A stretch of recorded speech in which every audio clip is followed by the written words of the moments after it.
Sinteyong udah 4 tahun lebih lah, sejak 2020 lah hitungannya. 4 tahun lah ya.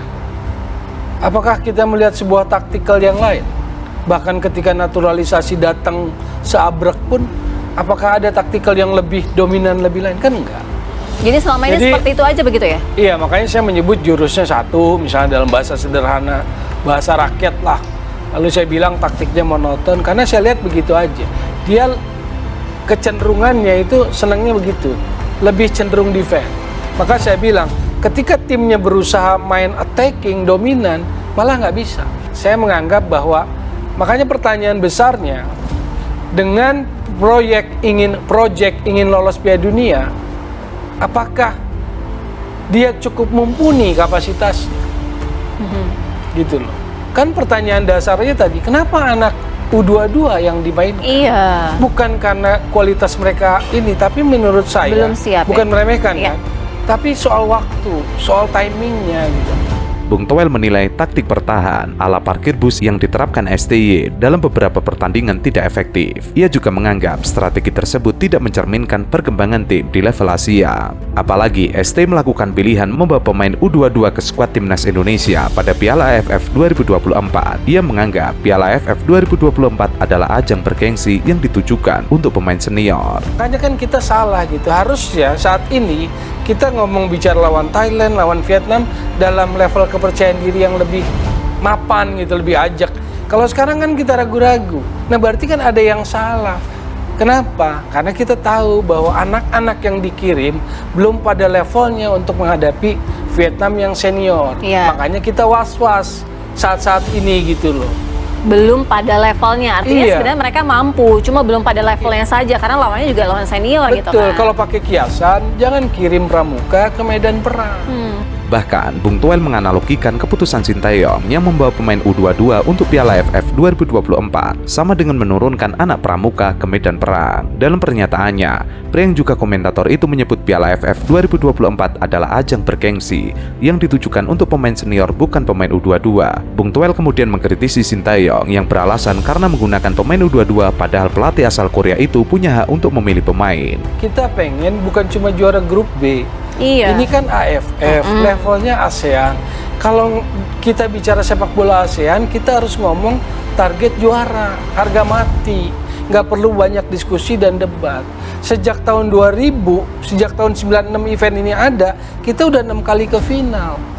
Nandar Iskandar tahun 2000, Peter White, Ivan Kolev, Alfred Riedel 2 kali, 2010, 16, Sinteyong 2020 sekali. Iya. Jadi ini bukan event yang apa ya, kita gagap, enggak. Ini event yang harus kita ambil gitu. Tapi sejak awal pilih pemain U22, targetnya aja langsung bilang cuma final katanya gitu.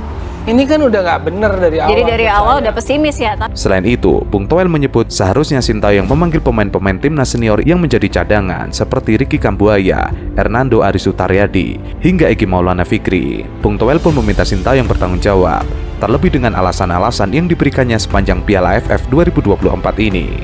Soal kenapa kesannya STY selalu kurang di mata Bung Toel? Itu pertanyaannya ya. Jawaban singkatnya memang menurut saya kurang. Dia terlibat hebat karena di media sosial menurut saya. Dan diskusi kita nggak pernah diskusi sepak bola. Sepanjang saya ikuti dia datang 2019 di akhir penghujung tahun, tapi berarti kita anggap mulai kerja 2020.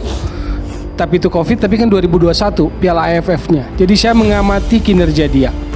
Dari sejak 2020 dia datang Piala AFF. Kalau saya mulai pakai 2020 AFF tuh ya, di penyisihan sama Vietnam dikurung habis kita ya, Pak Hang Seo. Lalu kemudian di semifinal lawan Singapura kita baru menang adu penalti setelah Singapuranya main 8 orang, 3 kartu merah. Di final kita kalah di leg pertama 4-2, lalu leg keduanya 2-2 oleh Thailand. 2022 gagal ke final, kalah di semifinal kan. Kalau kita bicara Piala AFF, Piala AFF yang ketiganya 2024 sebetulnya kalau kita bicara ansih bola, pure bola, ini sebetulnya menegaskan kualitasnya. Kalau kita ikuti perjalanannya, November 2023 di Basra Irak kalah 1-5, Udah datang belum naturalisasi? Udah. Berikutnya ke Filipina 1-1.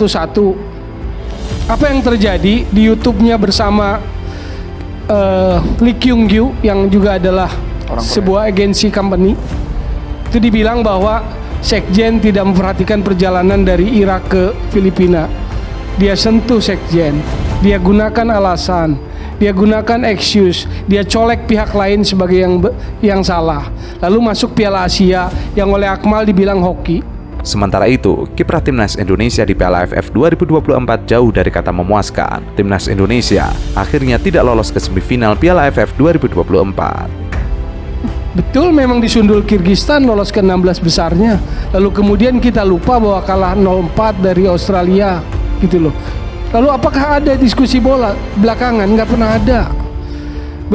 U23 Piala Asia, tahu nggak di hari Sabtu harusnya datangnya TC, yang datang kan segelintir pemain. Lalu malamnya Exco rapat, Ketua Umum Erick Thohir memutuskan kompetisi libur, baru hadir para pemain kan. Jadi bisa nggak kompetisi diliburkan demi kepentingan tim nasional? Bisa. Lalu kemudian kan lolos tuh ke semifinal kan, yang kemudian di playoff lawan Gini kalah kan begitu. Setelah lawan Gini kalah, ada nggak diskusi bola, analisis bola, review bola? Nggak ada. Yang ada apa? Sinteyong nangis, digede-gedein, kartu merah, kan nggak ada yang bahas. Kan begitu.